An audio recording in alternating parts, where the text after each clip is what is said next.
All he wanted was one night to forget his past.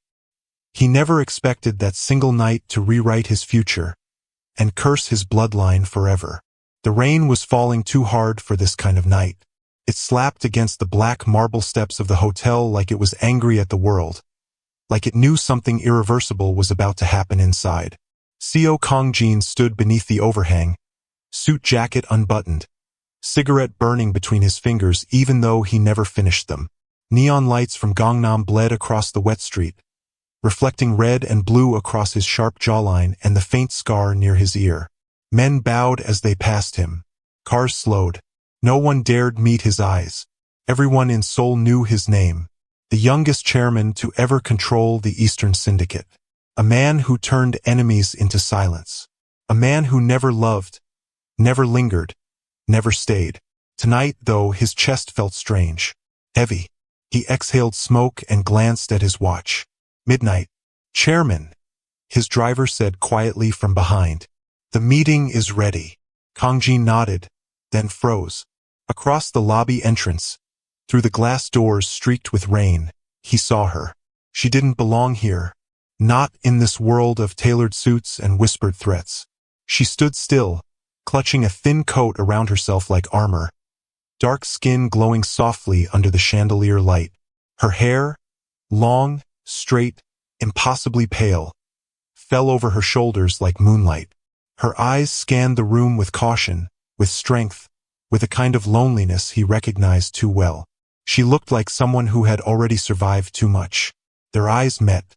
The world slowed. Something sharp slid into his chest. She looked away first. Kongjin crushed the cigarette under his shoe. Cancel the meeting, he said. The driver stiffened. Sir, I said cancel it. He stepped inside. Amara Lewis hated places like this. Too clean, too cold, too full of people pretending they weren't empty. She adjusted the strap of her worn bag on her shoulder, heart beating faster with every polished footstep she took across the marble floor. Seoul was supposed to be temporary, just another city, another contract, another escape. But tonight her instinct screamed. She felt watched. She turned and nearly collided with him. Sorry, she said quickly, stepping back. He didn't move. Up close, he was worse. Tall, broad shoulders beneath black silk. Dark eyes that didn't blink often enough. A faint tattoo curved along his neck, disappearing beneath his collar like a secret that could bite. He smelled like smoke and rain. You're lost, he said. His Korean was slow, careful, as if he were measuring her with every syllable. No, Amara replied, her English smooth, her accent American. I'm exactly where I need to be. Something flickered in his eyes. You don't look like it. She smiled, but it didn't reach her eyes. Neither do you. Silence stretched between them. Around them, the hotel hummed. Laughter, glasses clinking, music drifting from the lounge. But the space between their bodies felt sealed off like a room inside the room. What's your name? He asked. She hesitated. Names had weight. Names stayed. Amara. He nodded once. Kongjin. She didn't know who he was. If she had, she would have run. They sat at the bar, close enough that their arms brushed when the bartender poured drinks. Whiskey for him. Something sweet and dangerous for her. You shouldn't be here alone, Kongjin said. I've been alone my whole life, Amara replied. This is nothing new. He watched the way her fingers trembled slightly as she lifted the glass. Watched the way she swallowed like she was holding something back. What are you running from? He asked. She laughed softly. That obvious? To men like me, he said. Everything is. She met his gaze. Really met it. I'm running from a past that won't let me forget, she said. And a future that keeps demanding things I can't give. Kongjin felt the words hit somewhere deep. He knew that feeling. He knew it too well. And you? She asked. What are you? He didn't answer right away. Outside, thunder rolled. A mistake, he said finally. Something about the way he said it, quiet, final, made her chest ache. They drank. They talked. Not about the Mafia. Not about blood or power or enemies. They talked about music. about cities that never slept, about what it felt like to be seen as something rare and dangerous just for existing. Hours passed like minutes. At some point, Kang Jin realized he didn't want the night to end. That terrified him. The elevator ride was silent. Their reflections stared back at them in the mirrored walls. Two strangers standing too close, pretending they weren't already changed. When the doors opened to the penthouse, Amara stopped. "This is a bad idea," she whispered. Kang Jin turned to her. "Yes," he said. She swallowed. "Then why are we doing it?" He stepped closer, not touching her, giving her space. "Because tomorrow," he said, "we go back to being ghosts." Her eyes filled with something dangerous. Lonely hope. The kiss was slow, careful, like both of them were afraid of what it meant. When it ended, her forehead rested against his chest. "Just tonight," she said. "Just tonight," he agreed. The city watched through the windows as two broken souls clung to warmth for the first time in years. Morning came too soon. Amara woke to sunlight and silence. The other side of the bed was empty. For a moment, panic flared. Then she saw the note. "You deserved a goodbye. I'm sorry I can't give you one." Her chest tightened. She dressed quickly, left without looking back. Neither of them knew that night would follow them forever. Neither of them knew that weeks later, Amara would stare at a test in a tiny Seoul bathroom, hands shaking, breath caught in her throat. Positive. Neither of them knew that somewhere in the city, Co. Kang Jin's enemies were already whispering about a secret that could destroy him. And neither of them knew that the child growing inside her would be something the world had never seen before. The rain began again. By now, the truth is clear. This love was never just about two people. It was about power, blood, and consequences. If saving the woman you love meant destroying an entire world, would you do it? Or would you sacrifice love to save everyone else? Drop your answer below, because from here on, every choice costs a life. The nausea hit her before the fear did. Amara gripped the edge of the sink as her reflection blurred, the tiny bathroom spinning around her like the world had finally lost patience. Seoul's early morning light crept through the narrow window, pale and unforgiving. Her hands trembled. Her breath came in shallow pulls. Positive. The word echoed again and again, louder than her heartbeat. "No," she whispered. "No, no, no." She slid down against the wall, knees pulled to her chest, the cold tile seeping through her clothes. She had promised herself she would never do this again. Never get attached. Never let one night rewrite her life. And yet here it was. A life. Inside her. She pressed a hand to her stomach, unsure whether to cry or laugh. The room smelled faintly of soap and metal. Outside, a scooter passed. Somewhere nearby, someone laughed. The world kept moving. Hers had stopped. She didn't know his last name. Didn't know where to find him. Didn't even know if he wanted to be found. She only knew his eyes, and the way he had looked at her like she was something fragile in a world designed to break people like them. Across the city, Co. Kang Jin stood in a silent conference room, staring at a wall that once held power and now felt like a cage. "You disappeared," Min-suk said carefully. Kang Jin didn't turn. His reflection in the glass looked older than it had a week ago. "I needed air." "You don't disappear," Min-suk replied. "You vanish bodies, not yourself." Kang Jin's jaw tightened. On the table lay photographs, surveillance stills, names circled in red ink, a betrayal unfolding piece by piece. "The Western Union is moving again," Min-suk continued. "They've been asking questions. About you. About your vulnerabilities." Kang Jin finally turned. "I don't have vulnerabilities." Min-suk hesitated. "Chairman." The hotel cameras caught something. He slid a tablet across the table. Kang Jin's breath stopped. There she was, Amara, laughing softly at the bar, tilting her head toward him, standing too close in the elevator, entering the penthouse. A one-night mistake. A beautiful, reckless mistake. "You were followed," Min-suk said quietly. "Not by us." The room seemed to tilt. "Erase it," Kang Jin said.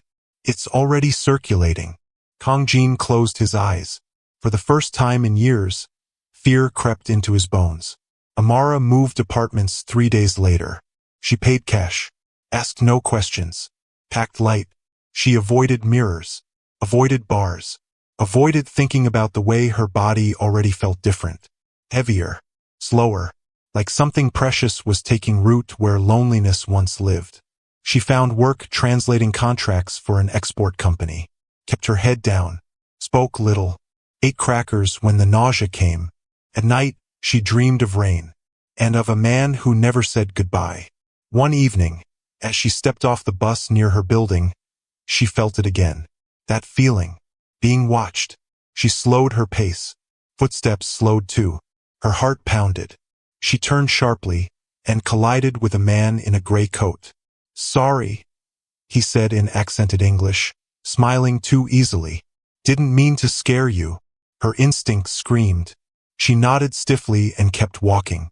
She didn't see the way he lifted his phone. Didn't hear him say, "I found her." Kang Jin killed a man that night. Not in anger, in necessity. The blood washed easily from his hands. It always did. But this time it didn't wash from his mind. "Tell me everything," he ordered. The man coughed, blood on his lips. "The woman," he rasped. "She's carrying something valuable." Kang Jin froze. "What?" They said rare, impossible. "The boss wants proof." The room went silent. Kang Jin stepped closer. "What woman?" The man smiled, broken and cruel. "The one you loved for a night." The gunshot echoed. Kang Jin stood there long after the body fell, carrying something. His chest tightened painfully. "No," he whispered to the empty room. Amara's body betrayed her before the attack came. She was stepping into a convenience store when the world went white.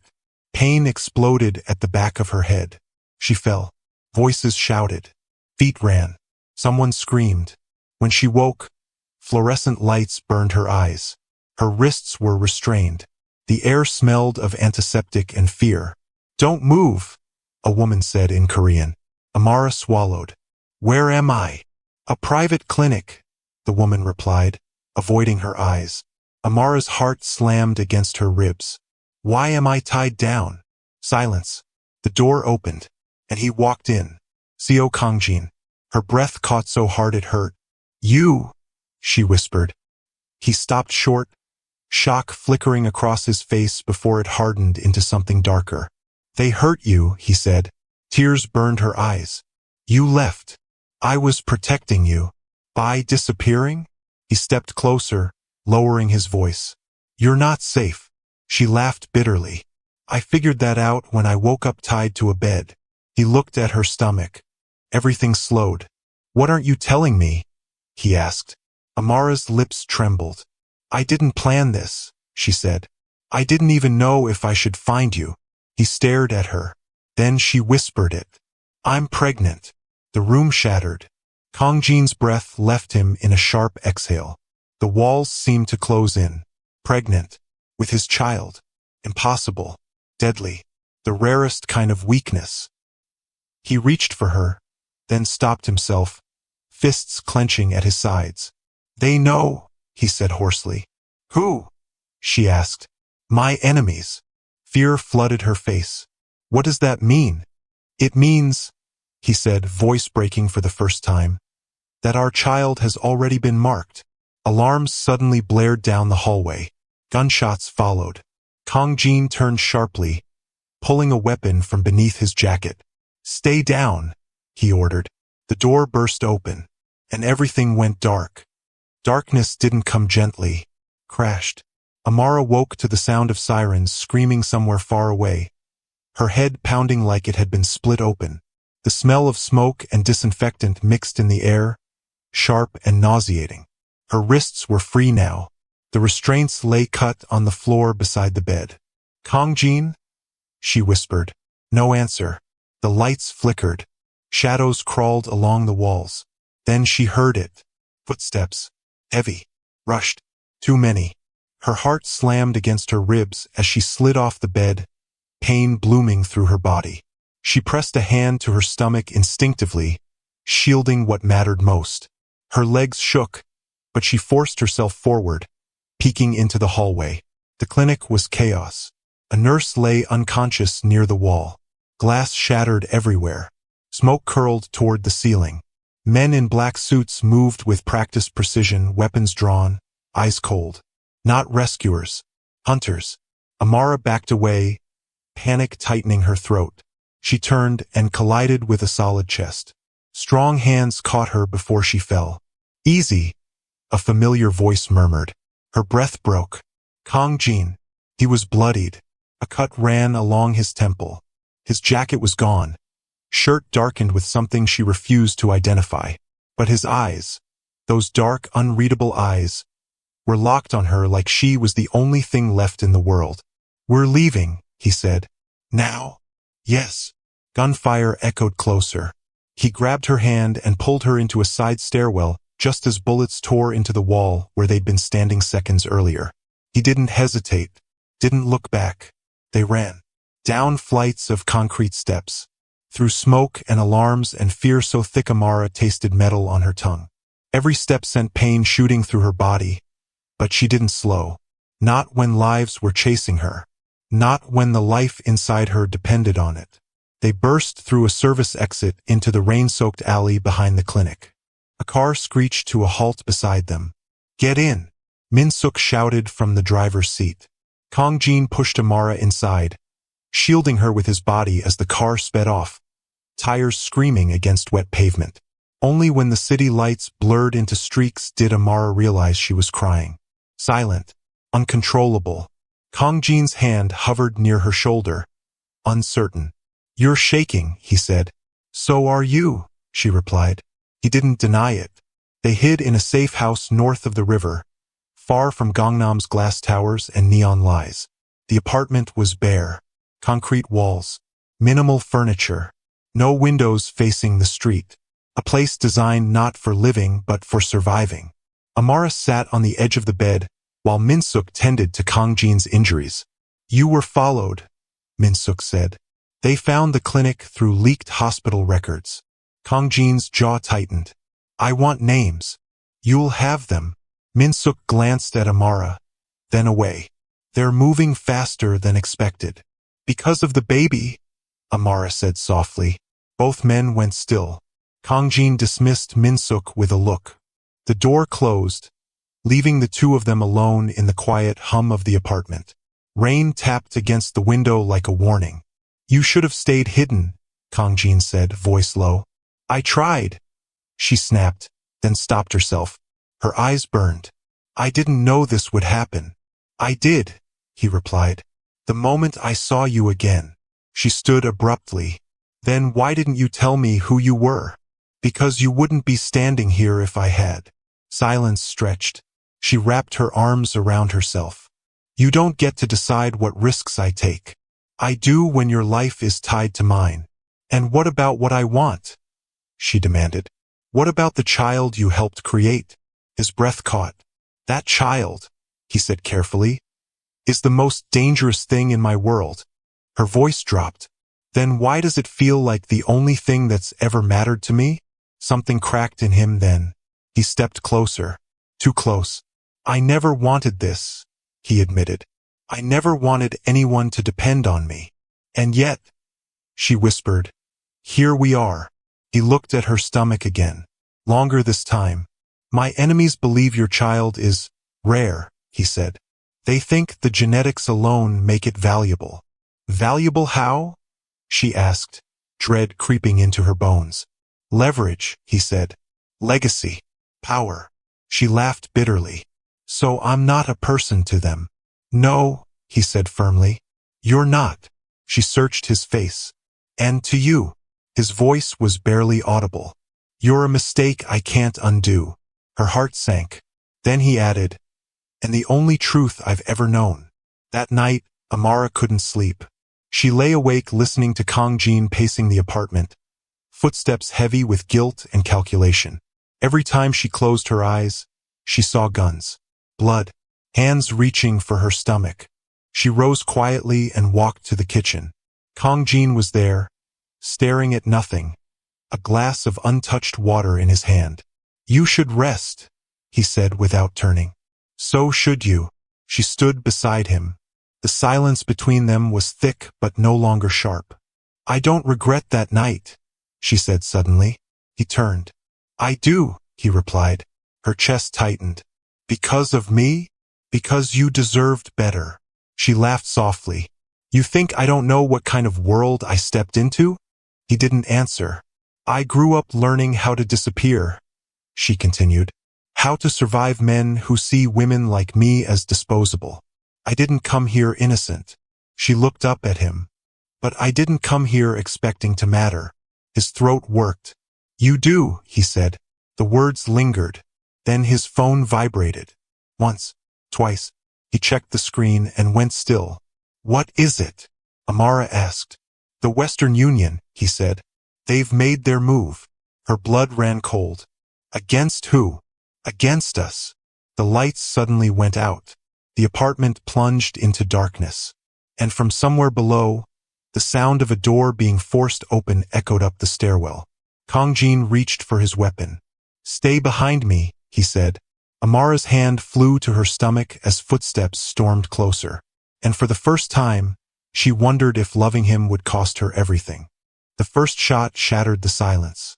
It tore through the door, splintering wood and sending shards flying across the dark apartment. Amara screamed as Kongjin grabbed her wrist and yanked her backward, pressing her hard against the concrete wall. Don't move, he whispered. Another shot, then another. Footsteps thundered closer. Kongjin's body shifted in front of her instinctively, broad shoulders blocking her from the doorway. He fired back without hesitation. The sound was deafening in the small space. The smell of gunpowder burned her nose. Men shouted in Korean. Too many voices. They found us too fast, Amara whispered, panic clawing at her chest. Kongjin didn't answer. He was counting, timing, angles. A window shattered in the other room. Boots hit the floor. Someone laughed. They want you alive, Kongjin muttered.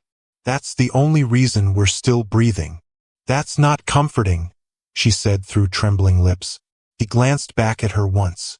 His eyes softened just a fraction. It should be. The door finally gave way. Gunfire exploded.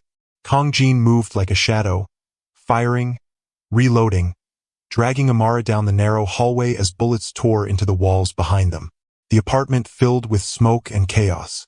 They reached the back stairwell just as a body hit the floor beside them. Minsuk. Blood soaked his shirt. Amara gasped. Minsuk. I'm fine, he lied, gritting his teeth as Kongjin hauled him up. Go. Now. They didn't argue. They ran. Down concrete steps slick with rain blown in from outside. Emergency lights flickered overhead. Sirens wailed somewhere in the distance, but none were coming for them. Outside, a black van screeched to a stop. Get in! Minsuk shouted again, pushing Amara inside before collapsing into the passenger seat. The van roared into traffic just as the safe house went up in flames behind them. Amara twisted around, watching the fire swallow the building. Her chest ached. That was supposed to be safe, she whispered. Nothing is safe anymore, Kongjin replied. They didn't stop driving until dawn. The city thinned into quiet suburbs, then mountains. Fog rolled in thick and low, clinging to the road like a warning. The van finally turned onto a narrow gravel path and disappeared into the trees. The house was old, hidden. Wooden beams darkened by age. Paper windows, a place untouched by modern eyes. My father's, Kongjin said as they stepped inside. Before the syndicate. Amara wrapped her arms around herself. Does anyone know about it? No, he replied. That's why it still exists. Minsuk collapsed onto a mat, unconscious now. Kongjin knelt beside him, checking the wound.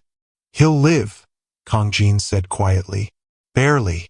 Amara sank down against a wooden pillar, exhaustion finally crushing her. Her body ached. Her head spun. Her stomach churned. Sit, Kongjin told her gently. She obeyed.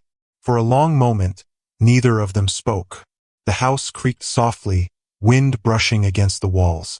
Outside, Birds began to sing like nothing in the world had gone wrong. I never meant to drag you into this, Kang Jin said. She looked up at him. You didn't drag me. He shook his head. I should have let you disappear. And I should have never come to that bar, she replied. But here we are. Silence again. Then she asked the question she'd been holding back. Why are they so obsessed with my baby? Kang Jin hesitated. This time, longer. You're not just American, he said slowly.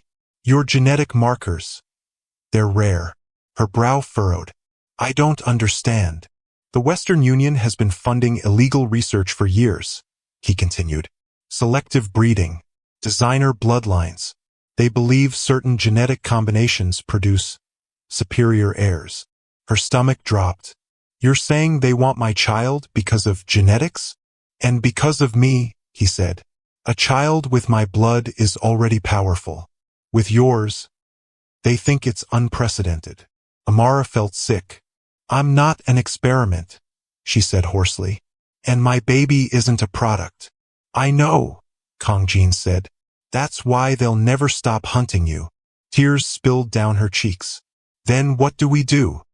He looked at her like he'd already made a decision that would destroy them both. I erase you, he said. Her heart slammed painfully. What? I give them a death, he continued. Convincing enough that even they stop looking. She stared at him. You're talking about killing me. No, he snapped. I'm talking about saving you. By making the world believe I'm dead? Yes.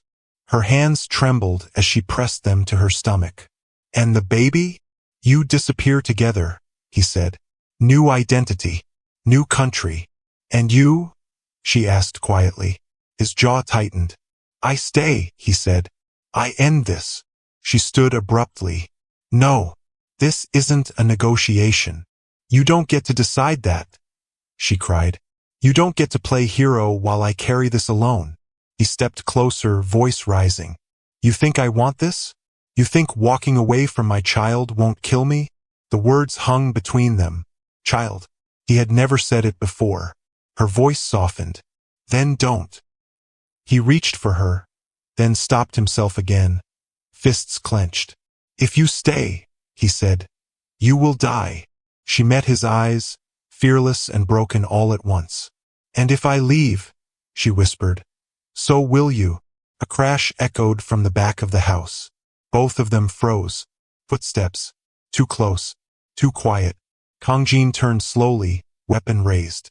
They found us, he said. And this time Amara knew. There would be no running without losing something they could never get back.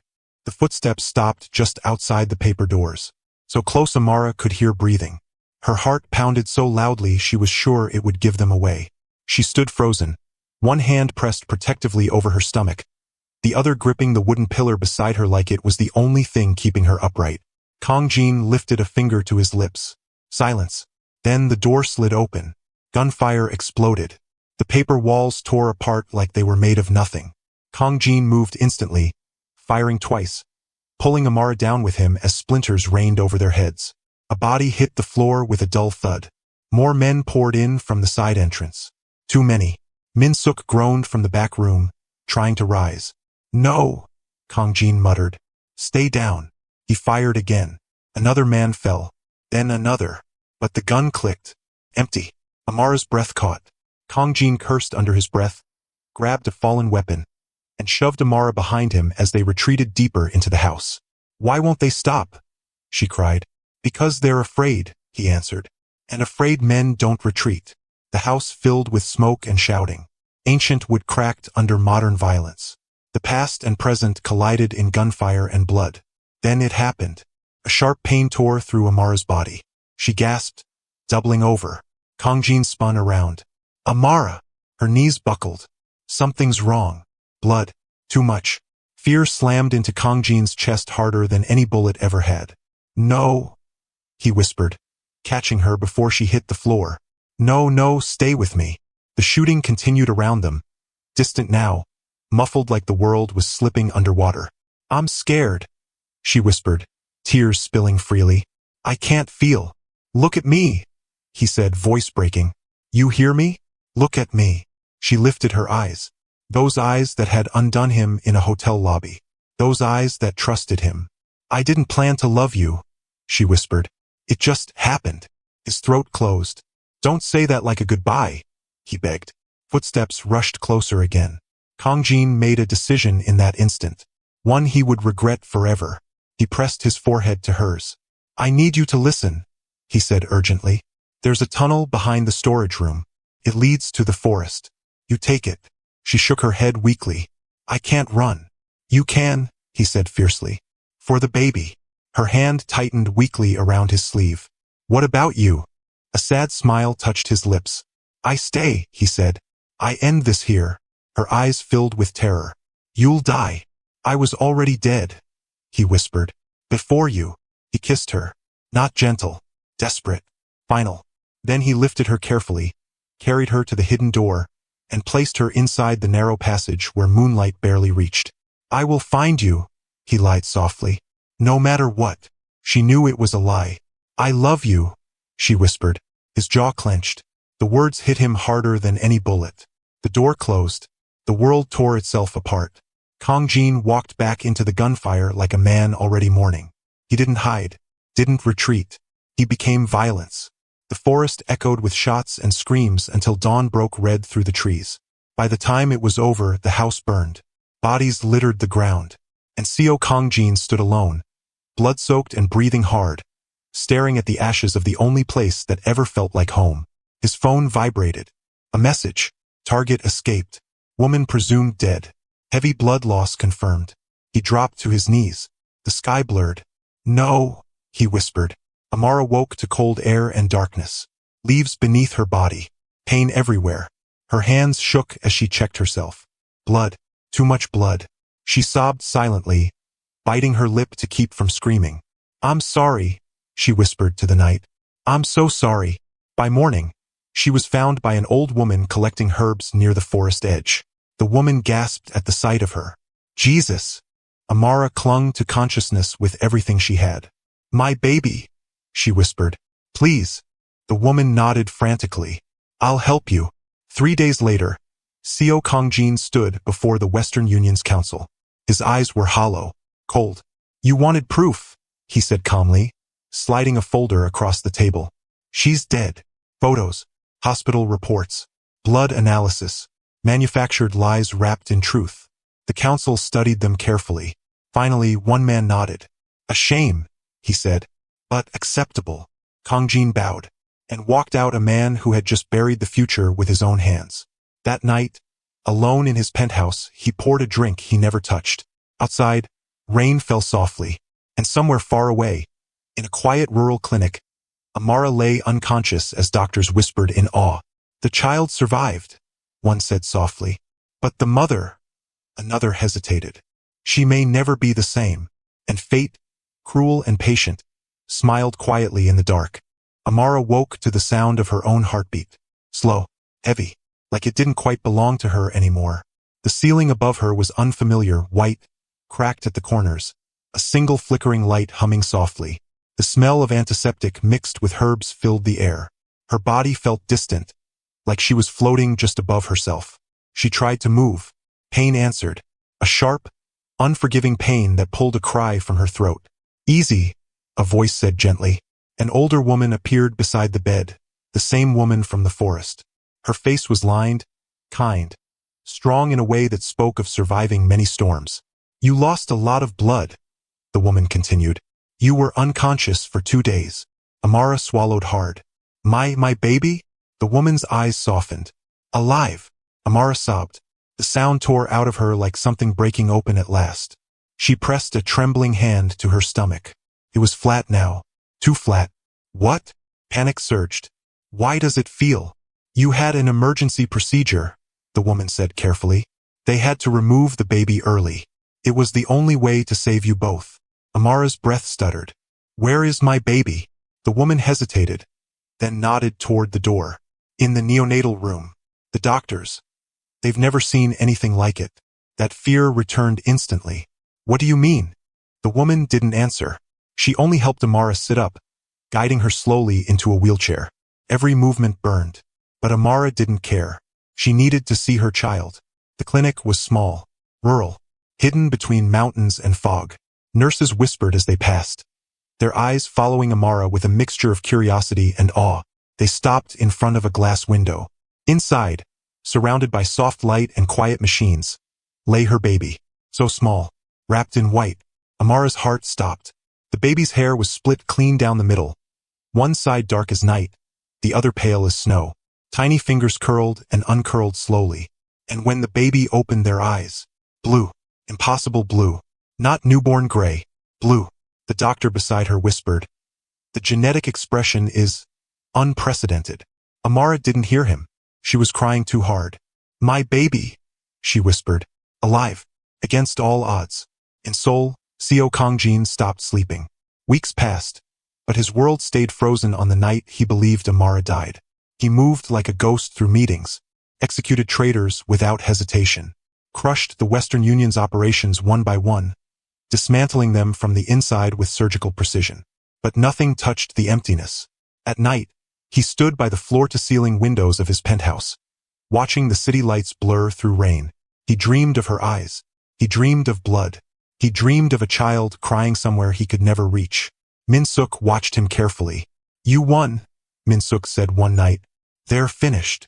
Kongjin didn't respond. You're alive because you let them believe she died, Min-suk continued. You did what you had to do. Kongjin finally spoke. Did I? Amara named her baby alone. She whispered the name into the quiet room, holding the tiny bundle against her chest for the first time. Eli. The name felt soft, strong, like hope that didn't know it was doomed yet. Her body healed slowly, but something inside her had changed forever. She tired easily. Her hands shook sometimes. The doctors avoided her eyes when they spoke. One finally told her the truth. The trauma was severe, he said. Your heart, it was damaged during the blood loss. You'll need medication, rest, a quiet life. How long? She asked calmly. The doctor hesitated. Amara smiled faintly. She already knew. Winter came early that year. Amara moved again. New country, new identity. A small coastal town where the sea smelled clean and nobody asked questions. She worked at a bookstore, lived in a tiny apartment above it, watched Eli grow stronger day by day. People stared sometimes, at the hair, to the eyes. She learned to shield him, to lie, to smile politely and move on. At night, when Eli slept against her chest, she allowed herself to think of Kongjin. Only a little. She never searched for him, never reached out, because loving him had nearly killed them both. One evening, months later, Kongjin received a report he hadn't requested. A grainy photo, a woman pushing a stroller near the sea, blurry, distant, but the posture, the hair. His heart stopped. Where did this come from? He demanded. Min-suk looked pale. A former Western Union doctor. He disappeared months ago. This was in his files. Kongjin stared at the image until his hands began to shake. She's alive, he whispered. Min-suk swallowed. If she is, then so is the child. Hope flared. Then fear followed immediately after. Because if he could find her, so could others. Kongjin closed his eyes. For the first time since that night, he prayed. And somewhere by the sea, Amara held Eli close as a sharp pain bloomed in her chest, stealing her breath. She sank slowly to the floor. Eli, she whispered, forcing a smile as darkness crept in. Mommy's right here. And fate, cruel and patient, began tightening its grip again. The chest pain came back 2 nights later. Not sharp this time, heavy, like a weight pressing slowly, deliberately, reminding Amara that time was no longer pretending to be infinite. She was in the kitchen, slicing fruit for Eli, when her vision blurred. The knife slipped from her fingers and clattered onto the counter. Mommy? Eli asked, looking up. She forced a smile that hurt more than the pain. I'm okay, baby. Just sit for a second. She lowered herself into the chair before her knees gave out. Her heart raced, then slowed, then stumbled like it was forgetting its rhythm. Eli climbed into her lap instinctively, pressing his small palm against her chest. Your heart is loud, he said innocently. Tears filled her eyes. It's just talking too much, she whispered. That night, after Eli fell asleep clutching his favorite book, Amara sat at the small desk by the window and began to write. A letter, then another. She wrote until her hands ached. She wrote about mornings by the sea, about laughter, about kindness, about how to be gentle in a world that often wasn't. And finally, she wrote one letter she sealed immediately. It had only 3 words inside. For his father. Kang Jin felt the shift before the call came. The city below his office windows felt restless. The rain lingered too long in the air. His chest felt tight in a way bullets had never managed. When Min-suk entered without knocking, Kang Jin already knew. They found a former Western Union cell, Min-suk said quietly. They were closer than we thought. Kang Jin's blood ran cold. Where? Near the coast. The world narrowed. She told me to protect him, Kang Jin said. Not her. Min-suk's voice dropped. She knew. Kang Jin grabbed his coat. The night they came for Eli, Amara was awake. She had been sitting on the edge of the bed, listening to his breathing, memorizing it. The rise and fall. The way his eyelashes rested against his cheeks. The knock came softly, too polite. Her heart knew before her mind did. She stood, pain screaming through her body, and opened the door just enough to see them. 3 men, smiling. Well, one said, eyes flicking past her into the apartment. We finally found the miracle. Amara didn't scream. She didn't run. She stepped aside. You won't take him, she said calmly. The man chuckled. You don't get to decide that. She felt her heart falter. Once, twice. She pressed her hand to the wall, steadying herself. Please, she said quietly. He's just a child. The man's smile faded. So were we. Didn't save us. A shadow moved behind them. Then, gunshots. Fast, precise, final. The men fell before they even understood what had happened. Amara slid down the wall, gasping. Boots rushed toward her. Kang Jin, she breathed. He caught her before she hit the floor, arms tightening around her like he could hold her together by force alone. I'm here, he said fiercely. I've got you. She looked up at him, eyes already glassy. Too late, she whispered. No, he said, panic breaking through his control. No, stay with me. Eli appeared in the doorway, frozen. Daddy. The word hit Kang Jin like a knife. He turned just in time to see Amara smile. Go to him, she whispered to Eli. It's okay. Eli ran into Kang Jin's arms. Amara watched them together. The sight stole her breath more than the pain ever could. You did good, she whispered to Kang Jin. You kept your promise. He shook his head violently. I can still save you. She reached for his face, her hand trembling. Love him, she said. Let him be better than us. Her eyes locked onto Eli one last time. My brave boy, she whispered. Her hand fell. The room went silent except for Kang Jin's broken breathing. No, he whispered again and again, pressing his forehead to hers. Please, please. But Amara Lewis was already gone. The funeral was small. No names, no cameras, just the sea, gray and endless. Kang Jin stood alone. Eli's small hand clutched tightly in his. She liked the ocean, Eli said softly. I know, Kang Jin replied. He placed the sealed letter into his coat pocket. He couldn't open it yet. He wasn't strong enough. As the waves crashed against the shore, Kang Jin realized something terrifying. He had survived. And survival, without her, was the cruelest punishment of all. But the story wasn't finished yet, because Eli was watching him now. And the world would come for the boy again. Soon. And when it did, Seo Kang Jin would become something far worse than a mafia boss. He would become a father with nothing left to lose. The house by the sea became too quiet after her death. Too clean. Too empty. Kang Jin moved through it like a shadow, careful not to disturb anything, as if Amara might scold him for being careless. Eli followed him everywhere, small footsteps padding softly behind heavy ones.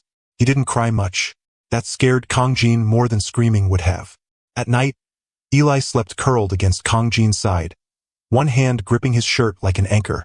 Sometimes he woke up whispering, Mommy? And Kang Jin would hold him tighter, throat burning, whispering lies he hated himself for. She's watching you. She's proud of you. She loves you. All of it was true. None of it brought her back. The letter stayed unopened for 7 days. 7 days of rain. 7 days of Eli asking questions Kang Jin didn't know how to answer. Why didn't Mommy come back? Is heaven far? Does it hurt to die? On the 7th night, After Eli finally fell asleep clutching one of Amara's sweaters, Kong Jin sat alone at the small wooden table and opened the envelope. His hands shook. Inside, her handwriting was uneven but steady, like she'd forced her body to obey her will. If you're reading this, then I ran out of time. His chest tightened. I need you to forgive me for leaving you like this. I didn't choose to go. I chose Eli, and I would choose him again in every lifetime. A tear splashed onto the paper. Please don't raise him in the dark. Teach him kindness before strength.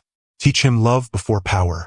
If he ever asks about me, tell him I was brave on my best days and afraid on my worst. Kong Jin pressed a fist to his mouth. And you, the words blurred. You were never a mistake. You were the one thing that made me believe life could be gentle. Thank you for finding me, even if it was only for a moment. At the bottom, 3 words were written again. Take care of him. The paper crumpled in Kong Jin's hands. For the first time since her death, he broke. He left Korea 2 weeks later. No announcements. No goodbyes. The syndicate adjusted without him. Power always did. Another man always filled the space. Another name always rose. But Seo Kong Jin did not disappear. He transformed. They moved constantly. Different countries. Different names. Safe houses that felt less like prisons and more like classrooms. Kong Jin taught Eli how to read first. Then how to run. Then how to listen. He taught him languages. Manners. How to see danger without becoming it. What about fighting? Eli asked once, watching Kong Jin train alone in the early morning. Kong Jin shook his head. Only when there's no other choice. Mommy wouldn't like it?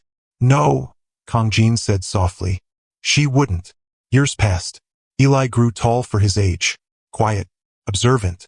His rare hair never darkened or faded. His eyes stayed impossibly blue. People stared. Kong Jin learned to stare back harder. The past found them anyway. It always did. Eli was 12 when the first attempt came. A car following too closely. A man asking too many questions at a train station. Kong Jin ended it quickly. Cleanly. Without Eli seeing. That night, Eli looked at him differently. You hurt someone, Eli said. Kong Jin didn't deny it. Yes. Because of me? Yes. Eli nodded slowly.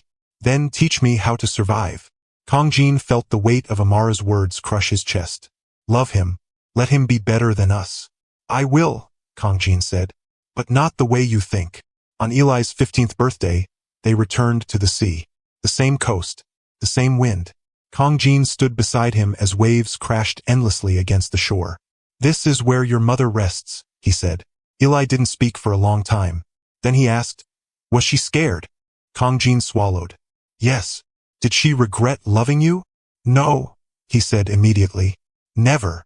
Eli looked out at the horizon, jaw tightening in a way that was painfully familiar. I won't forget her, he said. I know, Kong Jin replied. They stood there in silence, 2 survivors bound by the same loss. But somewhere far away, men were watching again, tracking, whispering. The rare child had grown, and the world was ready to come for him one last time. Kong Jin felt it in his bones. He placed a hand on Eli's shoulder. Whatever happens, he said quietly, stay behind me. Eli looked up at him, eyes calm, steady, nothing like a child's. No, Eli said. This time we stand together. And in that moment, Kong Jin knew. The final storm was coming, and it would demand everything they had left. The night came without warning. No rain, no thunder, just silence stretched too thin. Kong Jin felt it the moment Eli stopped talking. They were in a quiet border town, lights low, windows dark. Eli had been reading on the bed, legs crossed, hair falling into his eyes, half shadow, half light, just like the night he was born. Eli, Kong Jin said quietly. The boy looked up, too calm, too still. They're here, Eli said. Kong Jin's jaw tightened.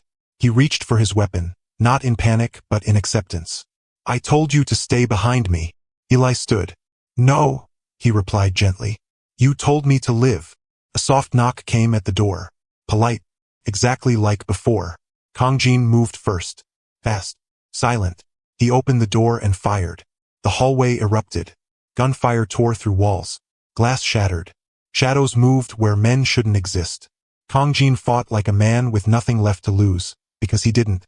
Bodies fell. But numbers don't care about skill forever. A shot grazed his side. Another burned through his arm. He didn't slow. Eli, he shouted. I'm here, the boy answered. Too close.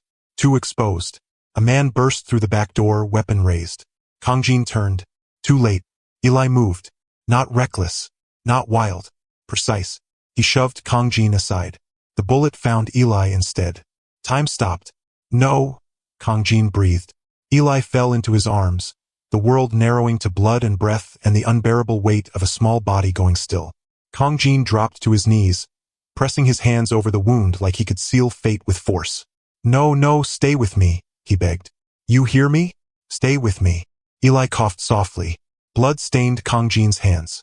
I did what Mommy asked, Eli whispered. Kongjin's chest shattered. You were perfect, he choked. You were never supposed to. Eli smiled faintly. I'm not scared, he said. She's here. Tears blurred Kongjin's vision. I see her, Eli continued. She's smiling. His blue eyes, those impossible eyes, met Kongjin's one last time. Daddy, he whispered. And then, nothing. The world came back all at once. Rage. Screams. Gunfire. Kongjin rose like something unhuman. When it was over, there was only silence again. Only bodies. Only loss. They buried Eli beside the sea. No name. No stone. Just waves and wind and a man kneeling in the sand. Hands empty. Kongjin placed the last letter Amara had written between two stones. I failed you, he whispered to the ocean. Both of you. The sea didn't answer. It never did. Years passed. The world forgot the rare child. Forgot the man who once ruled from shadows. But sometimes, late at night, fishermen spoke of a figure standing by the shore, unmoving, watching the horizon like he was waiting for something that would never return. A man who had everything, and lost it all to love, because in the end, the rarest thing was never the child. It was the love that dared to exist in a world built to destroy it. And it died quietly, just like them,